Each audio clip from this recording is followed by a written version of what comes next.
आम्ही तिकडचे मतदार आहोत, पण या धुळे शहरात या ठिकाणी 20 वर्ष योगेश भाऊ विषींच्या माध्यमातून म्हणा, आमची आणि तुमची रवी भाऊ नगराळेच्या तुमची भेट झाली. आम्ही तुमचे मतदार आहोत आणि पुन्हा तुम्हाला आमदार करायचंय. आमच्या 5 समस्या या एरियामध्ये. आमच्या भाया भगिनीचा पिण्याचं स्वच्छ पाणी भेटत नाही, गटारी नाहीये, रोड नाहीये, लाईट नाहीये. तरी आमदार साहेब शहरात 40,000चा जो लीड आहे, आम्ही 25,000च्या लीडने तुम्हाला या परिसराचा पुन्हा आमदार करू. कारण आम्ही सर्वांनी विचार केलेला आहे, प्रत्येक माणसाने मॅन टू मॅन आणि होम टू होम फिरून या धुळे शहराचे भाग्यविधाते कार्यसम्राट, तू किती मोठा पैसेवाला असेल पण आम्ही गरीबाचा वाणीला आमदार करणार आहोत. आम्ही तिथं जात भेद पंत काहीच बघणार नाही. आम्ही फक्त विकास पुरुष, आमचा कार्यसम्राट कोण आहे, आमचे फारुख शाह साहेब आमदार आहेत असं आम्ही आतापासूनच म्हणजे विधानसभा लागण्यापूर्वीच आम्ही तुमच्या प्रसाराला सुरुवात केली आहोत.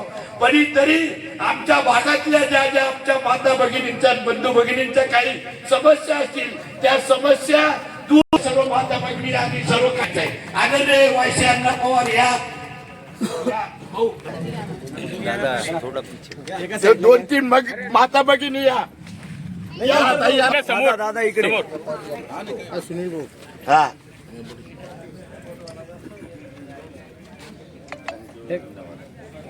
आता लेडीज मागून घ्या. हो लेडीजचे सगळं महिला भगिनी मी करतो की माऊली ऐसा नहीं करती ना. जाने भाई तुम एक से ले लेंगे फोटो पर हम किससे लेंगे. अरे पर सबका नहीं कर दिया ना. जान दो गलती हो गई बस.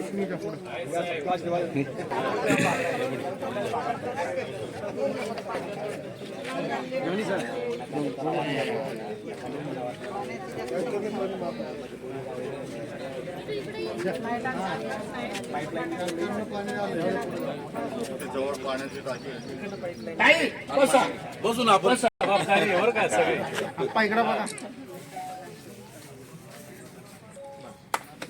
रवी भाऊ नगराळे यांचा सत्कार करतील आमचे अक्का.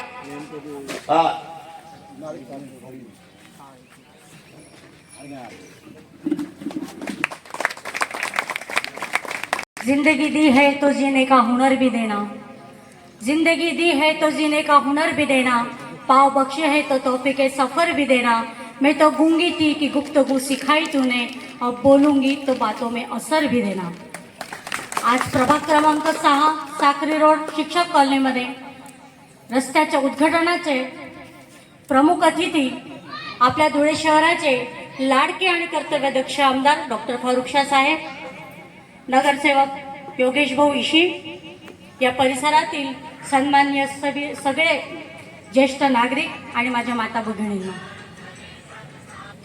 सांगायला खूप आनंद होतो की ज्या वेळेला आम्ही आमदार साहेबांचं कौतुक ऐकतो, जिथे यायच्या पहिले कधीही कुठलेही आमदार पोचले नव्हते अशा वसाहतींमध्ये, अशा कॉलन्यांमध्ये जेव्हा आमदार साहेब विकास कामं करतात, अभिमानाने तर पहिले आम्ही कार्यकर्त्यांचीच मान आमची उंचावते.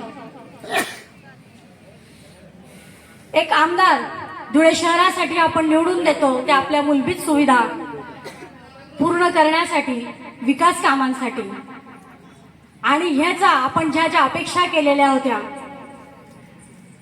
काही वेळा तर काही परिसरातल्या नागरिकांना साहेब भीती वाटते की आम्ही आमदार साहेबांकडे निवेदन घेऊन कसं जावं. त्यांच्या मनात ही भीती असते की आपण निकालाच्या वेळेला निवडणुकीमध्ये आपण साहेबांना मदत केली नव्हती, आपलं ऐकतील की नाही, किंवा आपण कोणाच्या वशिला थ्रू तिथपर्यंत जावं, ही एक मनात त्यांच्या भीती असते. पण ज्या वेळेला आमदार कार्यालयामध्ये जो नवीन नौखा व्यक्ती जरी येतो तो नौखा व्यक्तीचं 5च मिनिटांमध्ये मतांतर बदलतं की अरे नाही, आमच्या मनात भीती वेगळी असली तरी इथे तो अनुभव येत नाही. कारण आमच्या आमदार कार्यालयामध्ये दारुसलाममध्ये आमदार साहेबांकडे कुठलीही वशिलेबाजी आणि कुठलाही मतभेद पाळला जात नाही. हे एकमेव आमदार कार्यालय आपल्या धुळे शहराचं आहे की तिथे कोणीही गरीबातला गरीब असो, श्रीमंत असो, कुठल्याही जातीपंथाचा असो, तो साहेबांना येऊन एक हात हस्तांदोलन करून आणि आपल्या समस्या हसत हसत सांगतात. आणि ही खूप मोठी गोष्ट असते की एक सामान्य नागरिकसाठी की आपण आमदार कार्यालयामध्ये जाऊन साहेबांबद्दलचे आधी येण्याचं मत आणि तिथून बाहेर पडतानाचं जे समाधान त्याच्या चेहऱ्यावर असतं हे फक्त आणि फक्त आमदार साहेबांमुळे आहे. आमदार साहेबांनी जेव्हापासून पदभार स्वीकारला, आमचे मधले 2 वर्ष कोरोनामध्ये गेले, पण कोरोनामध्येही साहेब शांत बसले नाही. प्रत्येक जनसामान्यांपर्यंत त्या वेळेला ज्या गरजा होत्या त्या पूर्ण करण्याचं काम आमदार साहेबांनी केलं. विधानसभेच्या निवडणुका जवळ येतात आहेत. मुख्यमंत्री असो, आपल्या स्थानिक लेवलला काही माजी आमदार असो, माजी खासदार असो, विविध पक्षाच्या संघटनांचे पदाधिकारी असो, आपल्या जनतेला भुरळ घालण्यासाठी विविध योजना करतायत. पण मी तुम्हाला सांगू इच्छिते मित्रांनो, माता भगिनींनो, की कोरोना काळाच्या नंतर आता मुख्यमंत्र्यांनी लाडकी बहीण योजना केली, पण आमच्या आमदारांनी सगळं धुळेकर जनतेच्या माता मौल्यांना एक जिव्हाळ्याचा प्रश्न होता, एक आपुलकीचा प्रश्न होता आणि एक गरजेचा प्रश्न होता, तो म्हणजे रेशन दुकानांमध्ये धान्य मिळत नव्हतं. आपल्या महिलांना माहित आहे, स्वयंपाकघरामध्ये गेल्यावर, चुलीजवळ उभा राहिल्यावर जर घरात दाणा नसला तर तिच्यावर किती मोठं आभाळ कोसळतं, संकट कोसळतं. काहूर वाजतं विचारांचं की आता मी माझ्या लेकरांच्या पुढे काय ठेवणार. कोरोनानंतर परिस्थिती सगळ्यांनी आपण बघितली, खूप बिकट होती, कामधंदे नव्हते. हा गंभीर प्रश्न साहेबांनी लक्षात घेऊन जवळजवळ 8 ते 10 हजार लोकांना रेशन मिळवून देण्याचं काम फक्त आमदार साहेबांनी केलं.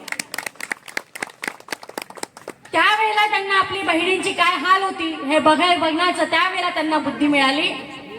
आणि आज आमच्या त्या आमदार साहेबांमुळे माता भगिनींच्या घरामध्ये आमदार साहेबांच्या अशाशा ठिकाणी की त्यांनी विचार केला नव्हता की अशा ठिकाणच्या लोकांच्या घरामध्ये आज धान्य मिळतं आहे रेशनांमधून. ते पुरवठा विभागाकडे सारखा प्राचारण करून साहेबांनी ते काम सोपं केलं. मी साहेबांसाठी नेहमी म्हणते, नाग म्हणतात आणि धुळे शहराच्या विधानसभेतला आमदार फारुखशाह साहेबांना वाघ म्हणतात. आणि या ठाणे भागाने नुसताच रेशन नसेल तर आरोग्य विभाग असेल, शैक्षणिक विभाग असेल, पुरवठा विभाग असेल, सार्वजनिक बांधकाम विभागांतर्गत विविध कामं असतील, धुळे शहराला करोडो रुपयाचा निधी मिळवून देण्याचं काम फक्त आणि फक्त आमदार साहेबांनी केलेलं आहे. फक्त धुळे शहरासाठी नाही तर त्यांनी पूर्ण महाराष्ट्रामध्ये सगळ्यात जास्त निधी आणण्याचा इतिहास सुद्धा डॉक्टर फारुखशाह साहेबांनी मिळवलेला आहे. माणसं तोडायचं राजकारण आपण बघितलं, बरेच जण करतात, पण आमदार साहेबांनी माणसं जोडायचं समाजकारण केलेलं आहे. कुठलाही जात बघितला नाही, कुठलाही धर्म बघितला नाही, गोरगरीब बघितली नाही, कुठली वस्ती बघितली नाही. जिथे जिथे त्या नागरिकांना ज्या ज्या गोष्टीची आवश्यकता होती ते पूर्ण आणि पूर्ण करायचं काम आमदार साहेबांनी केलेलं आहे. आपल्याला ज्या वेळेला मूलभूत गरजा होत्या म्हणून आपण जेव्हा त्यांच्यापर्यंत पोहोचलो, आपल्या मागण्या ठेवल्या, आणि आता आपल्या निवडणुकीमध्ये खरं कर्तव्य आपलं असणार आहे. मागच्या वेळेला ठीक आहे, आपण साहेबांसोबत नव्हतो, मी सुद्धा नव्हती, मी सुद्धा साहेबांना मतदान केलेलं नाही, पण मला आता जेव्हा जेव्हा संधी मिळेल मी आणि फक्त आमदार साहेबांना मतदान करेन.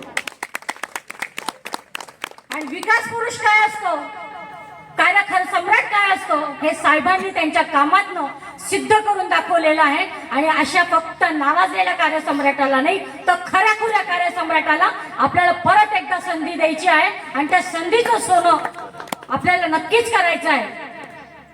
विरोधक आम्ही कोणाला म्हणत नाही, पण मी ते एकाला सांगते की परत तुम्हाला म्हणून म्हणायची संधी घेऊ नका द्या की तुम्हाला संधी देणार आहोत. तुम्ही त्याचं सोनं करायचं असेल तर करा, पण आमच्या नजरेमध्ये आम्ही आतापासून विधानसभेचा उमेदवार, विधानसभेचे आमदार म्हणून डॉक्टर फारुखशाह साहेबांनाच विजय करू.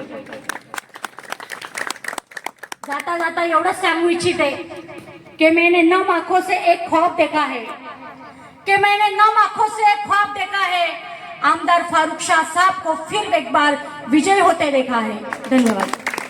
मंत्र्यांना जेव्हा अधिवेशन चालू होतं आणि अधिवेशनात पहिला महाराष्ट्रातला आमदार असेल की या दलित शोषित पीडित गोरगरीब आदिवासींची घरपट्टी कमी करण्यात यावी, हा पहिला आमदार असेल की त्या पायऱ्यांवर बसले, 2दा आमदार झाले.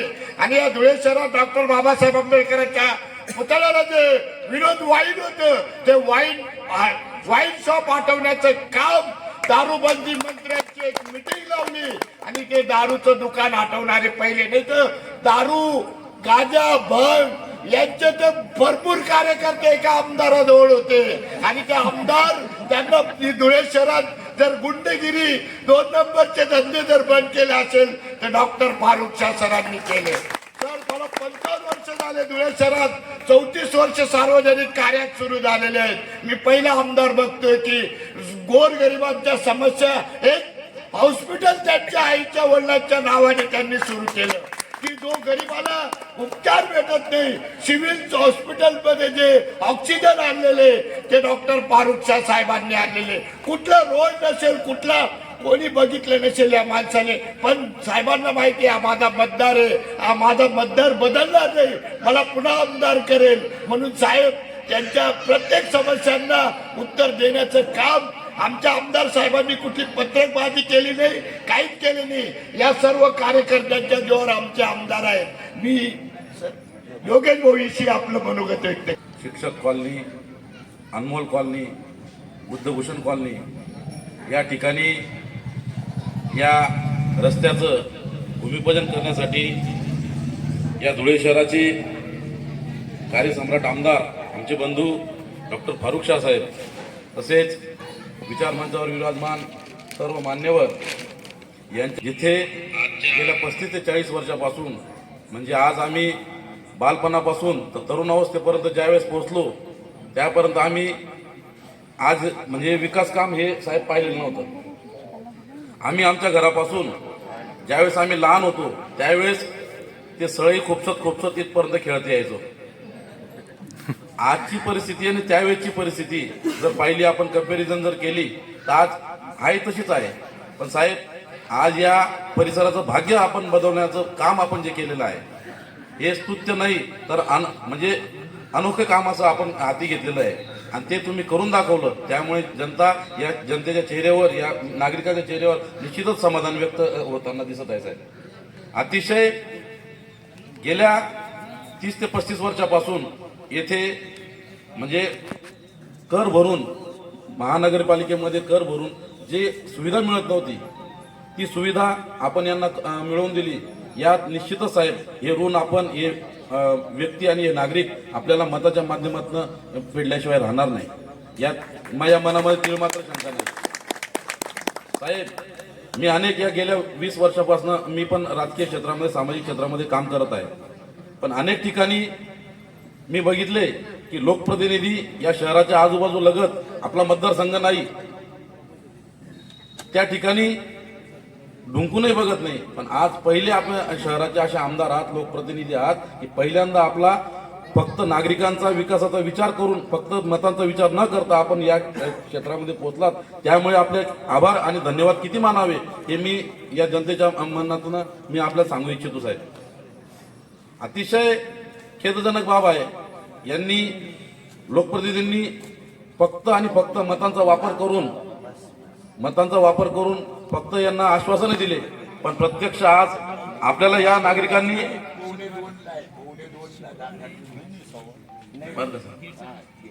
वाखाणण्याजोग आहे, याच्यात तीळ मात्र शंका नाही. आपण साहेब यापुढेही या नागरिकांच्या मनामध्ये आपण अशी एक लहर तयार केली की विकास आपण हा करू शकतो. राजकारण करण्यासाठी फक्त विकासाचा मुद्दा तुम्ही हाती घेतला याचा खूप मनस्वी आनंद होतो साहेब आपल्याला. तुम्ही इतर गोष्टींमध्ये कुठल्याच गोष्टीमध्ये नाही. कामाची यादी जर आज वाचायला गेलो साहेब तर एक तासभर आम्हाला लागेल. पण प्रमुख जर ठळक वैशिष्ट्य जर सांगितलं आम्ही की कोरोना काळामध्ये डॉक्टर दीपश्री नाईक मॅडमांनी सुचवलं की अक्षरशः जेव्हा लोक या धुळे शहरामध्ये मरत होते, जिल्ह्यामध्ये मरत होते, त्यावेळेस त्यांना ऑक्सिजनचा तुटवडा हा इतक्या मोठ्या प्रमाणामध्ये जाणवत होता. त्यावेळेस पहिलं आपण आपल्या आमदार निधीतनं ऑक्सिजन प्लांट हा उभा केला आणि या तरुणांचे, नागरिकांचे जीव वाचवण्याचं काम आपण मोठं काम केलं साहेब.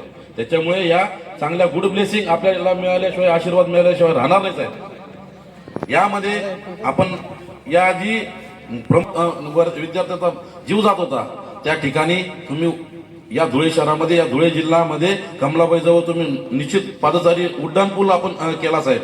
त्यामुळे तिथली जी जी विद्यार्थ्यांची जी लगबग होती, जी धावपळ होती, जी गर्दी होती, ती आता नाहीशी झालेली बघायला मिळते साहेब. नाही तर अक्षरशः एक एक तास तिथे आपल्याला ट्रॅफिकचा सामना करावा लागत होता. असे आरटीओ ऑफिस आपण बांधलं साहेब, असं सुसज्ज आरटीओ ऑफिस आपण मोठ्या एवढ्या कोट्यवधी रुपयाचं आपण आरटीओ ऑफिस बांधलं. असे अनेक काम आहेत साहेब. या साखरवडचं भाग्य अनेक या धुळे शहरामध्ये जे प्रमुख मार्ग आहेत की धुळे शहरामध्ये जे म्हणजे एंट्री होते त्यामध्ये बघायला गेला चाळीसगाव रोड असेल, पारोळा रोड असेल, सोनगीर नगाव रोड असेल आणि प्रामुख्याने साखर रोड असेल. या साखर रोडामध्ये आपण जे वाइंडिंग जो चौपदरीकरण आपण करून दाखवलं साहेब. या चौपदरीकरणाचं नाही तर आताही आमच्या तिथे ट्रॅफिकचा इतका बोजवारा होता की अतिशय चांगले रोजचे अपघात होऊन त्या अपघाताला आपण लगाम लावला. हे साहेब ही जनता विसरणारी नाही. मी अधिक न वेळेत बोलता साहेबांना आपल्या पुढील कार्यक्रमात जाण्यासाठी आहे, त्यामुळे माझ्या शब्दाला मान देऊन आपण या उद्घाटनासाठी आले. मी या कॉलनीवासियांतर्फे आणि आपले सर्व नागरिकांतर्फे मी मनापासून तुमचे आभार मानतो. यापुढेही आपलं असं सहकार्य विकास कामांच्या माध्यमातून राहील साहेब. आम्हाला कुठलीही अपेक्षा नाही. आमच्या मूलभूत गरजा ज्या आहेत, ज्या महापालिकेने दिल्या पाहिजे त्या महापालिकेने दिल्या नाही, म्हणून आम्ही आपल्यापर्यंत पोहोचलो. हे आम्ही ऋण हे शब्दातनं व्यक्त करणार तर कामातनं आम्ही निश्चितच व्यक्त करू साहेब. यात तीळ मात्र शंकाने मला आयोजकांनी इथे बोलण्याची संधी दिली, त्यामुळे आयोजकाचे मी आभार मानतो. धन्यवाद. जय भीम. साहेबांनी हे मूलभूत गरजा नाही, जो शर्मा नावाचे जे धुळे शहरात राजेजी शर्मा आहेत, मंदिरासाठी पैसा दिला, मस्जिदसाठी पैसा दिला, गुरुद्वारसाठी पैसा दिला, म्हणजे निधी मिळवून दिला, दर्गासाठी दिला. बुद्ध विहारांचं तर विचारू नका. तक्षशिला बुद्ध विहार 1 कोटी दिले साहेबांनी. लिंबुलीवरला पैसा दिला. नंतर चंदननगर, आंबेडकर नगर, जिथे बुद्ध विहार असतील, हिंदू बांधव असेल, शीख असेल, ईसाई असेल, मुस्लिम बांधव असेल, दलित असेल, सर्वांना समता, स्वातंत्र्य, न्याय, बंधुतेच्या आधारावर साहेबांनी निधी मिळवून दिला. अशा साहेबांचं मी पुन्हा टाळ्या वाजून स्वागत करू आणि साहेब उद्घाटनाला यावं ही नम्र विनंती करतो.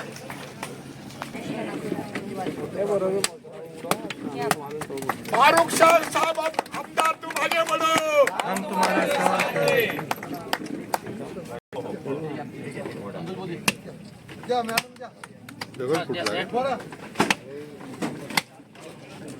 इकडे सर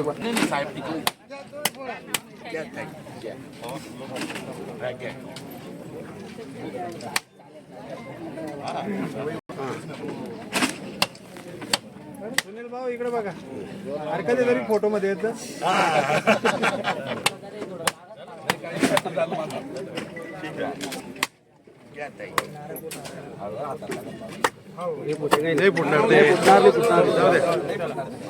एक मिनिट संदीप आहे काय येत आहे म्हणा 2 मिनिटं. इकडे बघा सर.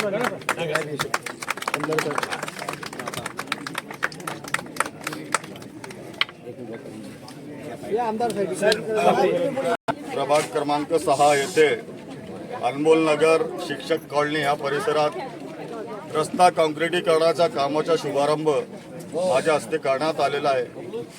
त्या कामासाठी आमचे बंधू नगरसेवक योगेश भाऊ इशी, तसेच रविभाऊ नगराळे, सुनील भैया लोंढे आणि अनेक लोकांनी माझ्याकडे मागणी केलेली होती. आणि त्यासाठी आता हे जेवढा परिसर आहे मी बघितलं आहे तर हे अगदी सर्व सुविधांपासून वंचित आहे. आणि त्यासाठी मी वेगवेगळ्या कॉलनीत शेकडो रस्ते मंजूर करून घेतलेले आहे. आता माझ्याकडे दिवस खूप कमी आहे, परंतु काम मी जास्त मंजूर करून घेतलेले आहे. आणि मला जाणीव आहे की कुठल्या वस्तीत कुठली समस्या आहे, त्यासाठी मी रस्ते, गटारी, हाय मास्क आणि पाईपलाईनची सुद्धा मंजुरी करून घेतलेली आहे. लवकरात लवकर मी जेवढा परिसर आहे यातली जे काही समस्या आहे ते दूर करण्याचा पूर्णपणे प्रयत्न करेल. आज ह्यावेळी माझ्यासोबत आमचे महिला जिल्हाध्यक्ष दीपा मॅडम, तसेच आमचे शराफत सय्यद, डॉक्टर बापूराव पवार आणि अनेक कार्यकर्ते यावेळी माझ्यासोबत उपस्थित आहेत. मुख्यमंत्र्यांनी धुळे शहरातील वाढीव घरपट्टीला स्थगिती दिली तर आपण दावा केला, परंतु महापालिकेला त्याचं अद्याप पत्र प्राप्त झालं नाही. काय सांगाल? मला रात्री पण एका पत्रकाराचा फोन होता, एका संपादकाचा, आणि माझं आता सकाळीच बोलणं झालेलं आहे. प्रधान सचिव साहेब ते पत्र तयार करताय आणि लवकरच तुम्हाला गुड न्यूज मी देणार आहोत. तुम्ही काही काळजी करू नका. मी सर्व शहरवासियांना आवाहन करतो की आपण जे जुने दर होते त्या जुने दराप्रमाणेच घरपट्टी भरावी आणि बाकीचं जे पुढचं आहे बाकी सर्व मी बघेन. आमदार साहेब, या 5 वर्षामध्ये असं तुमच्या मनात एखादं काम होतं जे तुम्ही यावर्षी वेळेला करू नाही शकले, असं काही आहे का? ते कसं आहे, आता आमच्या उर्दूमध्ये एक शेर आहे कि बहुत निकले मेरे अरमान लेकिन फिर भी कम निकले, हजारों ख्वाहिशें ऐसी कि हर ख्वाहिश पे दम निकले. मैंने अभी तक मैंने सैकड़ों काम किया लेकिन फिर भी मुझे लगता है कि ये धुलिया शहर में अभी बहुत काम करना बाकी है, क्योंकि पिछले 25 सालों में सब जो लोग प्रतिनिधि है उन्होंने सिर्फ अपना घर भरने का काम किया और लोगों को गाजर दिखा के बेवकूफ़ बनाया. और मैं समझता हूँ कि जितने वसाती है सब सुविधाओं से वंचित है, इसलिए मुझे 25 साल का बैकलॉग भर के काटना पड़ता है. और मैं हर इलाके में, शहर के हर एरिया में मैं काम कर रहा हूँ. जहाँ पर पानी की समस्या है वहाँ पानी, जहाँ पर गटर की समस्या है वहाँ गटर, और जहाँ रास्ते निर्माण करने की आवश्यकता है वहाँ पे रास्ते की निर्मित कर रहा हूँ.